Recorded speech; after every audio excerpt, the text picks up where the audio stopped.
स्वराज्याचे गुप्तहेर शिवनेत्र बहिर्जी नाईक यांच्या संपूर्ण कार्याचा वेध घेणारे व्हिडिओ फक्त आणि फक्त आपल्याच चॅनेलवर। बहिर्जी नाईक यांचे विजापुरात पुनरागमन। 6 हात उंच धिप्पाड ध्येयष्टी लांब दाढी असलेला पुरुष विजापूरच्या पेठेतील एका धान्य दुकानासमोर उभा राहिला होता। प्रथमदर्शी तो मौलाना दिसत होता। डोक्यावर जाळीदार गोलाकार टोपी घातली होती। पठाणी कुर्ता आणि आखूड सैल पायजमा असा त्याचा पोशाख होता। तो मौलानाच होता। त्याने दुकानदाराला क्षणभर पाहून स्मित केले आणि मेहंदीने लाल झालेल्या दाढीवरून हात फिरवला। खाल्लेल्या पानाचा चोथा फेकून त्याने त्याच्या गोगऱ्या आवाजाने उर्दू भाषेत दुकानदाराला अभिवादन केले। दुकानदाराने सुद्धा सर्वसामान्य ग्राहकांना प्रतिसाद द्यावा त्याच आविर्भावात मौलानाला प्रतिसाद दिला। पुढच्या क्षणी दुकानदाराने दुसऱ्या ग्राहकाला पटापट धान्य मोजून दिले। तो ग्राहक निघून गेल्यावर दुकानदाराने मौलानाकडे नजर टाकली। बोला, काय हवा आहे तुम्हाला? दुकानदार सुद्धा उर्दू भाषेत बोलत होता। मसूरची डाळ हवी आहे, पण भाव काय आहे?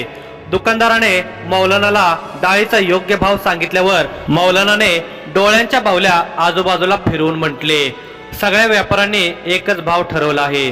दुकानदाराने जरा रोखून पाहिले आणि तो थोडा आणखी पुढे आला। तसे त्या मौलानाने पुन्हा त्याच वाक्याचे पुनरुच्चार केले, सगळ्या व्यापाऱ्यांनी एकच भाव ठरवला आहे।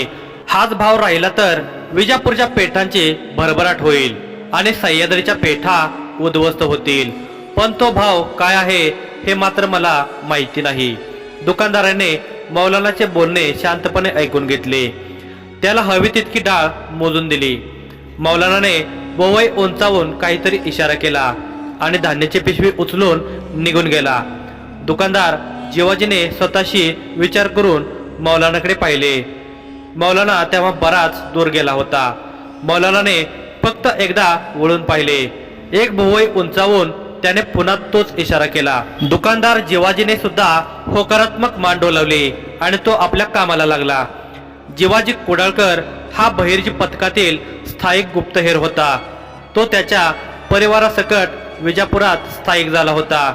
स्थायिक गुप्तहेर ठराविक ठिकाणी आयुष्यभर राहत असत। सर्वसामान्याप्रमाणे ते जीवन व्यतीत करत असत। त्यांच्यापर्यंत पोहोचलेली खबर नायकांपर्यंत पोहोचवणे हेच त्यांचे कर्तव्य होते। आता विजापूरच्या मशिदीमध्ये मौलवी दरबारात सेवक चाकर यांच्या वेशात बरेच हेर कार्य करू लागले होते।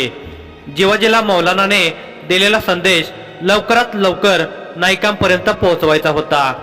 या संदेशाचा अर्थ स्पष्ट होता। आदिलशाही दरबारात सगळ्यांच्या संमतीने काहीतरी योजले जात आहे, ज्यामुळे सह्याद्रीला मोठे नुकसान होणार आहे। परंतु नेमके काय योजले जात आहे याची त्या मौलानाला कल्पना नव्हती। खरे तर अशा आशयाचा संदेश अजून एका हेराकडून काही दिवसापूर्वी मिळाला होता। तो संदेश नायकांपर्यंत कधीच पोहोचण्यात आला होता, परंतु पुन्हा ठळक संदेश प्राप्त झाल्याने आदिलशाही दरबारात नेमके काय योजले जात आहे याची खबर काढणे अति आवश्यक झाले होते। किल्ले तोरगल। मलप्रभा नदीचे सौंदर्य एखाद्या सागरासमान भासत होते। नदीच्या लाटा किल्ल्याच्या भिंतीवर आदळत होत्या। जलप्रवाहातून परावर्तित झालेला सूर्याचा प्रखर प्रकाश नेत्रांना असह्य होत होता। अधूनमधून आपला प्रभाव दाखवणारा वारा नारळाच्या झाडांना डुलवत होता। वाऱ्याच्या आवाजाचा आणि खळवळणाऱ्या पाण्याचा संमिश्र ध्वनी वातावरणात घुमत होता। तोरगल किल्ल्याबाहेरचे हे निसर्ग सौंदर्य नेत्रांना सुखावणारे असले तरी आज या वातावरणात भयंता जाणवत होती। याचे कारण निसर्ग शोधत असावा। इतक्यात मलप्रभा नदीत अचानक कोणीतरी पडल्याचा आवाज झाला। तितक्याच भागात पाण्याचा रंग लालसर झाला होता। अधूनमधून एक डोके पाण्याच्या वर येत होते। त्या डोक्याजवळ कसलीच हालचाल नव्हती। पाण्यात पडलेली ती व्यक्ती झटपटत नव्हती। कदाचित तिचा प्राण निघून गेला होता। ते एक पुरुषी पार्थिव होते। पाण्याच्या प्रवाहासोबत गटांगळ्या खात ते दूर जात होते। इतक्यात आणखी दुसरे पार्थिव पाण्यात पडले। सैनिकांनी किल्ल्यातून एकामागोमाग एक अशी 4 पुरुषी पार्थिवे आणून पाण्यात फेकली, परंतु तोरगलच्या किल्ल्यात हा नरसंहार का? त्याने वेगाने तलवार फिरवली आणि समोर हात बांधून उभ्या केलेल्या मनुष्याच्या गळ्याला चीर दिली। त्या मनुष्याच्या गळ्यातून रक्ताच्या चिळकांड्या उडाल्या। त्याची अर्धवट तुटलेली मान वेगाने थरथरत होती। त्या थरथरणाऱ्या मानेसोबत रक्ताचे ओघळ जमिनीवर पडत होते। तो मनुष्य क्षणात जमिनीवर कोसळला। त्याच्या शरीराचा प्रतिकार आता थांबला होता। गळ्यातून भळाभळा ओघळणारे लाल भडक रक्त त्याच्या पार्थिवाभोवती पसरले होते। त्या पार्थिवाकडे पाहून त्याचा गळा चिरणारा शस्त्रधारी मोठ्याने हसू लागला। रक्ताने माखलेली तलवार त्याने स्वतःच्या डोळ्यासमोर धरली। तलवारीच्या पात्यावरून रक्ताचे ओघळ टपकत होते। मग त्याने एका सुती कापडाने तलवारीच्या पात्याला लागलेले रक्त पुसून काढले आणि क्रोधपूर्ण नजरेने पाहत दातावर दात घट्ट दाबत तो रोषाने ओरडला। बाळाजी हैबतरावाला मारण्याआधी मारणाऱ्यानं 10 वेळा विचार करावा। तो क्रूर कर्मा पुरुष बाळाजी हैबतराव होता। आदिलशाही सैन्यातील एक शक्तिशाली सरदार। तो 6 हात उंच होता। पिळदार शरीरयष्टी त्याच्या अंगरख्यातून दृष्टीस पडत होती। त्याच्या काळ्याभोर घेरदार मिशा हनुवटीवर दाढेपर्यंत पोहोचल्या होत्या। त्याचे लालभडक डोळे आग ओकत असल्याचे भासत होते। आदिलशाहीची चाकरी करणारे लखुजी हनुमंते यांचे बाळाजी हैबतरावासोबत जुने वैर होते। दोघे एकाच शासकाच्या अधीन असल्याने लखुजी बाळाजीवर प्रत्यक्ष आक्रमण करू शकत नव्हता। म्हणून तो मारेकऱ्यांना पाठवून बाळाजीच्या हत्येचा प्रयत्न करत होता। परंतु प्रत्येक वेळी त्याचा तो प्रयत्न असफल होत होता। बाळाजी हैबतरावाने पुन्हा एकदा त्या पार्थिवाकडे नजर टाकली आणि रक्षकांना डोळ्यांनीच इशारा केला। तसे ते रक्षक पुढे आले। त्या रक्षकाने ते पार्थिव उचलले आणि घेऊन निघाले। बाळाजीने समोरच्या भूतनाथ मंदिरावर आपली दृष्टी वळवली। गाभाऱ्यात दिसणाऱ्या काळ्याशार शिवलिंगाकडे पाहून त्याचे हात जोडून कपाळाला टेकवले। डोळे बंद करून नमस्कार केला। जय बाबा भूतनाथ। तो वळून समोर आसनारूढ असलेल्या तोरगलच्या किल्लेदाराला म्हणाला, सयाजीराव, लखुजी जुनी शत्रुता विसरण्यास राजी नाहीत। समोरासमोर लढण्याची ताकद नाही म्हणून कट्यार सुरी घेऊन माणसं पाठवत आहेत। पण एकेकाला पुरून उरेल हा बाळाजी हैबतराव। कुत्सित स्मित करत तो आसनारूढ झाला। बाळाजी हैबतरावाचे तोरगलचे किल्लेदार सयाजीराव यांच्याशी मित्रत्व होते। सयाजीरावाच्या पुत्रीच्या विवाहानिमित्ताने बाळाजी तोरगलला आला होता। किल्ल्यातील भूतनाथ मंदिरासमोर आसने मांडण्यात आली होती। मंदिरासमोर यज्ञविधी सुरू असताना बाळाजीवर अचानक हल्ला झाला होता। परंतु चाणाक्ष बाळाजीने हा हल्ला क्षणात असफल केला होता।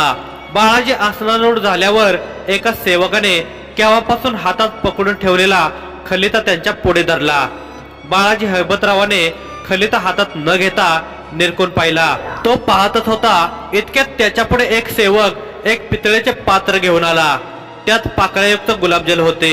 त्या गुलाबजलात हैबतरावाने हात बुडवले आणि मलमली कापडाला हात पुसून मगच तो खलिता हातात घेतला। तो खलिता विजापूरहून आला होता। त्याने खलित्यात लिहिलेल्या मजकुरावर नजर फिरवली। ओठाच्या कडा डाव्या बाजूला ताणत असुरी हास्य करत म्हणाला, सयाजीराव, आम्हाला विजापूरहून एका मोहिमेसाठी बोलावण्यात आला आहे। बहिर्जी नाईक आणि मार्जिना विजापूरच्या प्रवेशद्वारातून आत आले होते। तेव्हा नुकताच अरुणोदय झाला होता। गेल्या काही दिवसांमध्ये नाईकांनी मार्जिनाला बहिर्जी पथकाची सांकेतिक भाषा शिकवली होती। आता तिचे कार्य तिला चांगले समजले होते। दोघांनी मुस्लिम दाम्पत्याचा वेश धारण केला होता। विजापूरच्या पेठेत ते खरेदीसाठी आल्याची नोंद त्याने प्रवेशद्वारावर केली होती। नाईकांनी त्यांचे नाव मोहम्मद मिया आणि मार्जिनाचे नाव मरियम खातून असे सांगितले होते। इस्लामिक वेशात असलेल्या सामान्य नागरिकांची आणि फकीर मौलाना यांची विजापुरात फारशी चौकशी होत नाही हे नाईक जाणून होते। म्हणून त्यांनी हा वेश धारण केला होता। ते दोघे आता विजापूरच्या पेठेत आले होते। ही पेठ आणि हे शहर दोघांच्या चांगल्या परिचयाचे होते। नाईक सरळ जिवाजीच्या दुकानाजवळ पोहोचले। जिवाजीने प्रथम नाईकांना ओळखले नाही। तेव्हा दुकानावर कोणी ग्राहक नाही हे पाहून नाईकाने एका सांकेतिक शब्दात त्यांची ओळख दिली, विहंगराज। हा शब्द ऐकताच जिवाजीच्या चेहऱ्यावर आनंदाचे भाव प्रकटले. विहंगराज हा पथकातील इतर हेरांना नायकांची ओळख देण्यासाठीचा सांकेतिक शब्द होता. बहिर्जी पथकातील प्रत्येक हेराला असे वेगवेगळे सांकेतिक शब्द ओळख म्हणून दिले होते. बऱ्याच दिवसानंतर नायकांना पाहिल्यावर जिवाजी चांगलाच प्रसन्न झाला होता, परंतु क्षणात त्याने त्याच्या भावनांना रोखले. एक नजर नायकांच्या शेजारी उभ्या असलेल्या मार्जिनावर टाकली आणि पुन्हा त्याने नायकांकडे पाहिले. नायकाने होकारात्मक मान हलवत ती स्त्री बहिर्जी पथकाची सदस्य असल्याचा इशारा केला. जिवाजीने पटकन उठून एका रांजणातील पाणी मातीच्या लोट्याने काढून नायकांना दिले. नायकाने पाणी पित पित विचारले, मसूरची डाळ आहे? या सांकेतिक शब्दाचा अर्थ होता, काही खबर आहे? मसूरची डाळ विजापुरात अधिक प्रिय होती. तिथल्या लोकांच्या भोजनात या डाळीचा हमखास वापर केला जात होता, म्हणून विजापूर संबंधी बातमी देणाऱ्या हेरांच्या सांकेतिक शब्दामध्ये मसूरचा उल्लेख केला जात होता. हो, खूप मोठे राजकारण घडत आहे, मोठी मोहीम आखली जात आहे. दुकानात त्या तिघांव्यतिरिक्त कुणी नाही हे पाहून जिवाजीने स्पष्ट सांगितले. मोहीम कोणत्या दिशेसाठी? नायकाने विचारले. वायव्य, जिवाजीने स्पष्ट केले. अजून काय माहिती? नायकाने डोळे बारीक करत विचारले. फारशी माहिती नाही, पण राजांनी तोरणा, कोंढाणा, पुरंदर आणि सुभान मंगळ ताब्यात घेतल्यामुळं आदिलशहा चांगलाच तापला आहे. त्यानं राजांचा कायमचा बंदोबस्त करायचा ठरवला आहे. त्यासाठी मोठी फौज पाठवणार आहे, पण सरदार कोण असणार याची अजून तरी कर्णोपकर्णी वार्ता नाही. जिवाजीने त्याच्यापर्यंत आलेल्या खबरा फोडून सांगितल्या. ठीक आहे, ते सुद्धा लवकरच कळणार. सरदार कुणी असो, सह्याद्रीपर्यंत पोहोचण्याआधी त्याला दुर्बल करू, म्हणत नायकाने मार्जिनाकडे पाहिले आणि सांगितले. मार्जिना, जनानखान्यातून मिळालेल्या खबरा तुला या जिवाजीपर्यंत पोहोचवायच्या आहेत. मार्जिनाने होकारात्मक मान हलवली. तोंडावर बांधलेल्या कपड्यामुळे तिचे फक्त नेत्रच दिसत होते. जिवाजीला नेहमी तिची ओळख पटावी म्हणून शाहीन हा सांकेतिक शब्द तिला देण्यात आला होता. या उर्दू शब्दाचा अर्थ होता बाज पक्षी. बाज पक्षी बहिर्जी पथकाचे प्रतीक होते. वेगवेगळ्या मोहिमावर असलेल्या हेरांना दिलेल्या सांकेतिक शब्दात बाज शब्दाची गुंफण असे आणि एका जागी स्थायिक असलेल्या हेरांना दिलेल्या सांकेतिक शब्दात वटवृक्ष या शब्दाची गुंफण असे. बाज नावाने संबोधले जाणारे हेर बाज पक्षासारखी आपल्या लक्ष्यावर तीक्ष्ण नजर ठेवून असत. वटवृक्ष म्हणत संबोधले जाणारे हेर वटवृक्ष या विशालकाय वृक्षासारखे सर्व बाज पक्षांना आश्रय देत असत. मोहिमेसाठी माहिती पुरवत असत. मार्जिना आता सज्ज झाली होती. आता तिला आदिलशहाच्या जनानखान्यात प्रवेश मिळवायचा होता. हे इतके सहज शक्य नव्हते, परंतु स्वराज्यासाठी हे कार्य अति महत्वाचे होते. काही दिवसात स्वराज्यावर पहिले आक्रमण होणार होते. या आक्रमणाची संपूर्ण माहिती काढण्यासाठी बहिर्जी पथकाचे विजापुरातील सगळे हेर आता सक्रिय झाले होते. नाईक स्वतः विजापुरात होते. त्यांच्यापुढे अनेक प्रश्न होते. स्वराज्याच्या दिशेने चालून जाणारा सरदार कोण असेल? किती सैन्य संख्या असेल? शस्त्रसाठा किती असेल? स्वराज्याकडे जाण्यासाठी आदिलशाही सैन्याचा मार्ग कसा असेल? आक्रमणासंदर्भात त्यांचे नियोजन काय असेल? विजापुरातील सामान्य लोकवस्तीच्या मधोमध लाकडी बांधकाम असलेल्या पक्क्या घरात त्या रात्री नाईक आणि मार्जिना थांबले होते. हे घर एका शिपायाचे होते. हा तोच शिपाई होता ज्याने आदिलशाही कैदेत असलेल्या नावाड्याची सुटका करण्यासाठी नायकांची मदत केली होती. विजापुरात बहिर्जी पथकाचे हेर स्थापित करण्यात या शिपायाचे मोलाचे योगदान होते.